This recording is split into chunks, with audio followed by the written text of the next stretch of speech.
अस्सलाम वालेकुम। Today's topic fiscal policy in macro economics lecture 6 है। फिस्कल पॉलिसी बेसिकली फिस्कल का मतलब साल है, ईयर है, साल की पॉलिसी। फिस्कल पॉलिसी की डेफिनेशन है कि fiscal policy in simple terms it is an estimate of taxation and government spendings that impacts the economy. Government की जो अखराजात हैं, गवर्नमेंट के एक्सपेंडिचर्स हैं या गवर्नमेंट की जो स्पेंडिंग्स हैं और टैक्सेशन जो है गवर्नमेंट की, वो इकोनॉमी पे क्या असर डालती है। इसके बाद टाइप्स ऑफ फिस्कल पॉलिसीज हैं। There are two types of fiscal policy. Expansionary fiscal policy, this fiscal policy is designed to boost the economy. It is mostly use in times of high unemployment and recession. इसके against होती है contractionary fiscal policy, जो कि आपकी boom के दिनों में इस्तेमाल की जाती है, बहुत ज़्यादा एक्स्ट्रॉर्डनरी खुशहाली के दिनों में। Types of the fiscal policy. Price levels, price stability कह लें, प्राइस लेवल कह लें। Fiscal policy ensures an attractive price level in the country. Consequently, this implies that costs and prices reach a level where employment and production are maximized. हमें fiscal policy में ये ensure करना होता है कि एक अट्रैक्टिव प्राइस लेवल होना चाहिए कंट्री के अंदर। अब अट्रैक्टिव प्राइस लेवल का मतलब आप यहाँ पे क्या लेंगे? इसका मतलब होगा कि अब buyer that is going to buy a commodity, the price which is in the market, which is prevailing in the market, it must be attractive for a buyer. And a price that a producer is going, yeah, supplier is going to sell at some price, that price must be attractive for a producer or a supplier as well. Consequently, this implies that the cost and prices reach a level where employment and production are maximized. तो हम consequently ये कह सकते हैं कि cost और prices जो हैं वो उस लेवल पर हों जहां पर एम्प्लॉयमेंट, रोजगार के मौके और प्रोडक्शन मैक्सिमाइज्ड हो जाए। नंबर नेक्स्ट हमारे पास है 2 पे कंट्रोलिंग इन्फ्लेशन। फिस्कल पॉलिसी का ये भी एक ऑब्जेक्टिव है कि किस तरह से हमने इन्फ्लेशन को कंट्रोल करना है। When expenditures of non productive projects, यहाँ पे एक चीज़ मैं क्लियर करता जाऊँ कि एक प्रोडक्टिव प्रोजेक्ट्स और एक नॉन प्रोडक्टिव प्रोजेक्ट्स होते हैं। जब वो कहते हैं कि व्हेन एक्सपेंडिचर, जब अखराजात हम कर रहे हैं प्रोडक्टिव प्रोजेक्ट्स पे और लोवर्ड, अपने कम कर रहे हैं अखराजात नॉन प्रोडक्टिव प्रोजेक्ट्स पे, और टैक्सेस आर रेज्ड और टैक्सों को बढ़ा रहे हैं, then the demand for goods and services decreases. चीज़ों की और अशिया और खिदमात की जो डिमांड है वो क्या होना शुरू हो जाती है? वो डिक्रीज होना शुरू हो जाती है। As a result, fiscal policy act as a significant alternative to control the rate of inflation. तो जब हम टैक्स को बढ़ाएंगे, अपने खर्चे कम करेंगे, गवर्नमेंट अपने खर्चे, हम का मतलब यहाँ पे गवर्नमेंट लेंगे हम, गवर्नमेंट के अपने खर्चे कम करेगी और टैक्सेस को बढ़ाती जाएगी, तो लोगों की आमदनियों के ऊपर कट लगेगा। लोगों को रोजगार के मौके तो नहीं मिल रहे, लेकिन उनकी आप इनकम पे टैक्स लगाते जा रहे हैं।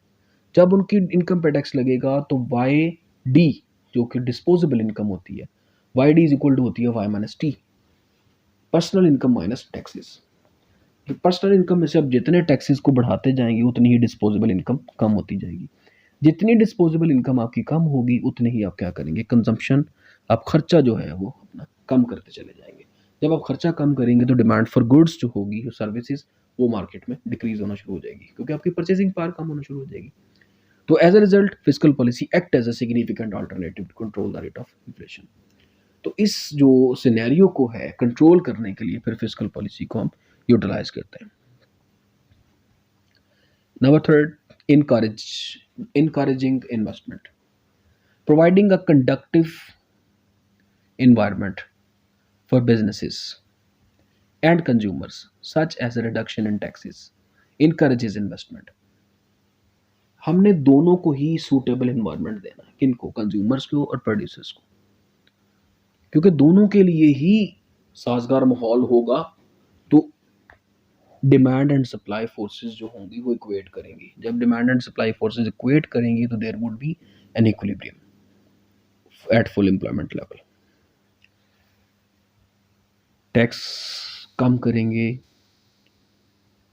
इंटरेस्ट रेट कम करेंगे, तो अल्टीमेटली हमारी इन्वेस्टमेंट क्या होगी? इनकरेज होगी। टैक्स कम करेंगे, तो लोगों के पास डिस्पोजेबल इनकम बढ़ेगी। जब उनकी डिस्पोजेबल इनकम ज़्यादा होगी तो वो कंजम्पशन भी ज़्यादा करेंगे, अब सेविंग भी ज़्यादा करेंगे। जब सेविंग ज़्यादा होगी तो इन्वेस्टमेंट भी ज़्यादा होगी। This moves capital from less productive sectors to those that are more productive. इससे क्या होगा फ़ायदा कि आपका जो कैपिटल होगा वो फ्लाई करेगा लेस प्रोडक्टिव से मोर प्रोडक्टिव सेक्टर्स की तरफ, consequently enabling the countries resources to be fully utilised. जिससे क्या होगा, हमारे मुल्क की जो रिसोर्सेज होंगे वो फुली यूटिलाइज्ड हो सकेंगे और बेहतर अंदाज से यूटिलाइज्ड होंगे। नंबर 4 है reducing the regional disparities. Disparities का मतलब अदम मुताबिकत, रीजनल का मतलब इलाकाई अदम मुताबिकत को ख़त्म करना। In most emerging economies some provinces और state experience more developments than others. हम देखते हैं अपने ही मुल्कों में जो हमारे developing economy, India, Bangladesh, Pakistan के इन ममालिक के अंदर देखते हैं कुछ शहर तो हैं बहुत तेज़ी से तरक्की कर रहे हैं, कुछ शहर जो हैं बहुत डाउनवर्ड है, बहुत स्लो तरक्की है उनकी। वो क्यों है? It is therefore the responsibility of the government to ensure access of infrastructure facilities in the less developed areas. Also, the government might provide less developed areas with tax breaks to boost the per capita income. ये इसकी मिसाल आपको पाकिस्तान में ही देता हूँ। लाहौर शहर जो था वो पिछले दौरे हुकूमत में, जो कि 2013 में हमारे जो है पाकिस्तान में इलेक्शन हुए थे, नहीं सॉरी 2013 में नहीं हुए थे, हमारे इलेक्शन हुए थे 2018 में, जो लास्ट इलेक्शन जिसमें prime minister Imran Khan elect हुए थे। तो 2018 से पहले के जो सर्कमस्टांसेस, उसमें क्या था कि लाहौर शहर को जो था वो पंजाब गवर्नमेंट ने बहुत ज़्यादा सपोर्ट किया। उसमें कि लाहौर था, फैसलाबाद था, उसमें गुजरांवाला था हमारा शहर, उसमें हमारे पास मुल्तान सिटी को भी काफ़ी प्रमोट किया गया।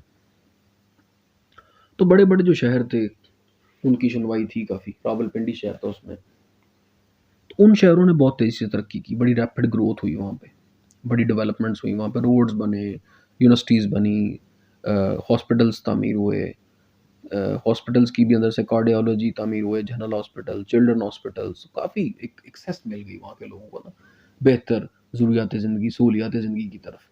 जबकि इसके अलावा हमारे जो बैकवर्ड सिटीज़ थे, बहावलपुर हो गया, इसके बाद हमारा सादकाबाद हो गया, रहीम यार खान हो गया, फिर इधर से हम चले जाते हैं जी जो हमारा लैया हो गया, ये थोड़े से फार फ्लॉन्ग एरियाज़ जो थे, इनको फिर बिल्कुल बेचारे ये वहीं के वहीं खड़े रह गए, जबकि बहुत गिनवे चुनवे जो शहर थे उनको बहुत ज़्यादा फैसिलिटेट कर दिया गया।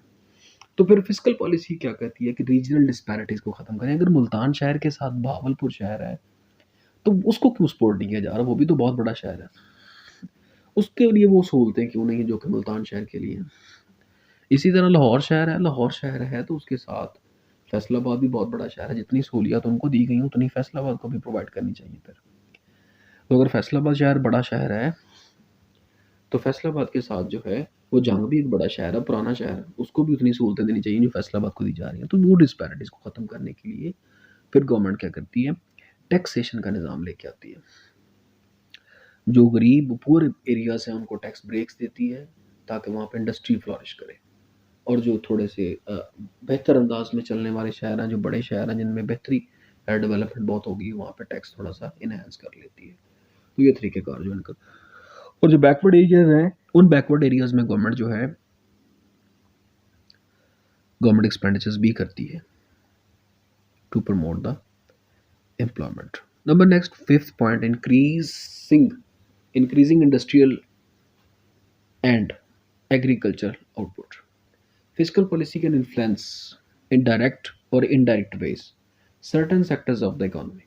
For example, some policies have a direct impact on the value of the land in the agriculture sector. Also, the agriculture sector is very capital intensive. A good fiscal policy can affect the relative demand and competitiveness of exports for agriculture products. Therefore, fiscal policy can be used to increase the output of some sectors in the economy.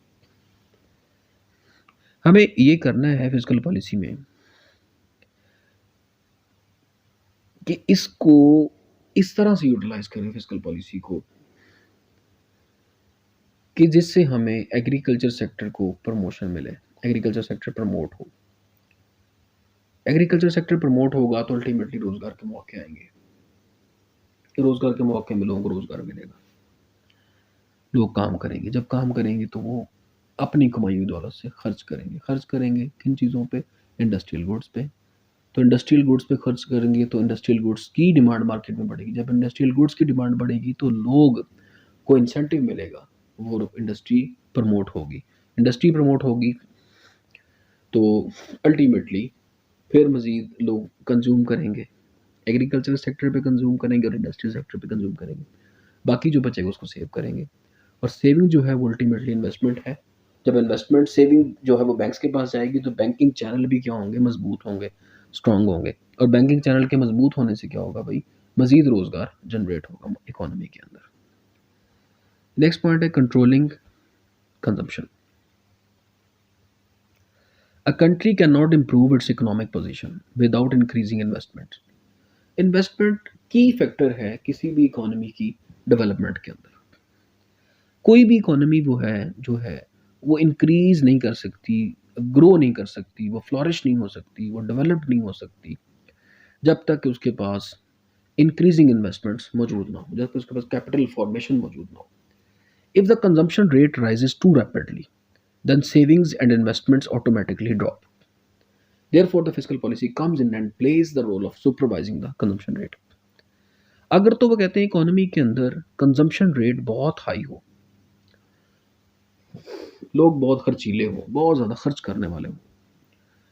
यहाँ पे मैं दीन इस्लाम की बात कर दूँ, मुझे हदीस शरीफ याद आ गई यहाँ पे कि नबी पाक सल्लल्लाहु अलैहि वसल्लम का फरमान निशान है कि म्याना रवि इख्तियार करो। पुरतईश और बखील दोनों इंसान जो अल्लाह ताला को नापसंद है, अल्लाह पाक उनको नापसंद फरमाते हैं, तो म्याना रवि वाले इंसान को पसंद फरमाते हैं। तो देखें बहुत शानदार बात उन्होंने कही है। इकोनॉमिक्स के पैदा होने से कोई सदियों पहले ये बात कही गई। तो इकोनॉमिक्स इसको जो आज वो साइंटिफिकली प्रूव कर रही है कि कंजम्पशन रेट अगर बहुत हाई होगा तो अल्टीमेटली सेविंग्स जो है वो कम होगी। जब सेविंग्स कम होंगी तो savings is equal to investment, तो इन्वेस्टमेंट अल्टीमेटली कम होगी। इन्वेस्टमेंट जब ड्रॉप डाउन होती है तो फिर क्या होता है? बिजनेस एक्टिविटी जो है वो डिस्करेज होती है। बिजनेस एक्टिविटी डिस्करेज होने से हमारे फैक्टर्स ऑफ प्रोडक्शन जो है एम्प्लॉय नहीं हो पाते, वो अनएम्प्लॉयड रहते हैं। जब वो अनएम्प्लॉयमेंट रहते हैं तो अल्टीमेटली ज़मीन का इस्तेमाल भी नहीं होगा। ज़मीन, मेहनत, सरमाया, तंजीम, लैंड, लेबर, कैपिटल, ऑर्गेनाइजेशन चारों के चारों क्या है? यूटिलाइज्ड नहीं हो पाएंगे। तो फिर फिस्कल पॉलिसी क्या करती है? Come forward and plays the role. उसको सुपरवाइज करती है कहाँ पे खराबी है और फिर उसको कंट्रोल करने की भी कोशिश करती है। वो कैसे कंट्रोल करती है, कौन से टूल्स हैं फिस्कल पॉलिसी के, that's another discussion. Number 7, ensuring equal distribution of resources. Fiscal policy का ये भी एक बहुत बड़ा काम है कि हमने इक्वल डिस्ट्रीब्यूशन को, जो रिसोर्सेज की इक्वल डिस्ट्रीब्यूशन उसको भी इंश्योर करवाना है इकोनॉमी के अंदर। The purchasing power increases with a fair distribution of resources.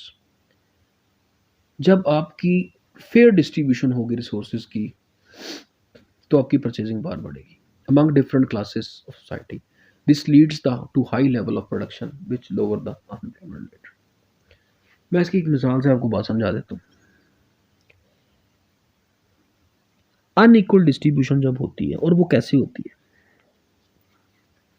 एक बंदा 8 घंटे काम करता है, 18 ईयर्स एजुकेशन उसके पास है, दिन में 8 घंटे काम करने के बाद उसकी तनख्वाह बनती है 25,000 रुपये। एक बंदे की उसके पास स्किल्स जो हैं वो कोई स्किल्स नहीं, जीरो स्किल्स हैं, जो 18 ईयर्स एजुकेशन वाला बंदा है, काम करने वाला मेहनती आदमी है। इसी तरह से एक मेहनती आदमी है, काम करने वाला है, उसकी 14 ईयर्स एजुकेशन है, उसके पास भी स्किल्स कोई नहीं है, लेकिन वो कमा रहा है जो 40,000 रुपये। यहाँ पे फिर क्या आ जाएगा? अनइक्वल डिस्ट्रीब्यूशन ऑफ इनकम आ जाएगी। 18 ईयर्स वाले का हक ज़्यादा बनता है, दोनों के पास एक्सपीरियंस नहीं है, लेकिन एक 14 ईयर्स है, एक 18 ईयर्स है। 18 ईयर्स वाले का राइट ज़्यादा बेहतर जॉब पे बनता है, ज़्यादा पैसों पे बनता है। तो जब 18 ईयर्स वाले के पास पैसे ज़्यादा जाएंगे तो अल्टीमेटली वो क्या करेगा? उस पैसे को खर्च करेगा। खर्च करेगा तो कंजम्पशन बढ़ेगी इकोनॉमी में, और सेव भी करेगा, क्योंकि वाइज पर्सन मोर कंजम्पशन को लाइक नहीं करेगा और लेस कंजम्पशन को भी लाइक नहीं करेगा। एक फेवरेबल कंजम्पशन लेवल को लेकर चलेगा और एक फेवरेबल सेविंग लेवल को लेकर चलेगा। इसी तरह से फिर वो क्या होगा? इकोनॉमी में खुशहाली और रिवाइवल आएगा। 14 ईयर्स एजुकेशन वाले को भी मैं डिस्करेज नहीं कर रहा, कि उसको जो है वो आप बिल्कुल ना पे करें। मैं कहता हूँ कि उसको और दोनों के दरमियान क्या है, तमीज़ रखें, इक्वल डिस्ट्रीब्यूट करें। कम से कम नहीं तो बराबर-बराबर तो कर दें ना, कि उसको 25 दे रहे हैं और उसको आप 40 दे रहे हैं, ऐसा नहीं होना चाहिए। इक्वली उनको ना ट्रीट करना चाहिए एक-दूसरे के साथ। कि 14 ईयर्स एजुकेशन वाले को आप जो है वो नेपोटिज़्म के ऊपर और अपनी सपोर्ट के साथ जो है वो पैसे ज़्यादा दिलवा रहे हैं कहीं पे। तो जबकि 18 ईयर्स वाला बेचारा अपनी मेहनत आपके तहत काम करने वाला है, उसको आप बिल्कुल सपोर्ट नहीं है किसी से भी, तो वो जो मार्केट में चल रहा है उसके हिसाब से ज़लील हो रहा है। तो ये चीज़ें जो हैं वो मार्केट से ख़त्म करना भी फिस्कल पॉलिसी का रोल होता है। तो आज के लिए इतना ही, इंशाल्लाह नेक्स्ट लेक्चर में नए टॉपिक के साथ हमारी मुलाकात होगी आपसे। टिल देन अल्लाह हाफ़िज़। अस्सलामु अलैकुम व रहमतुल्लाहि व बरकातुहू।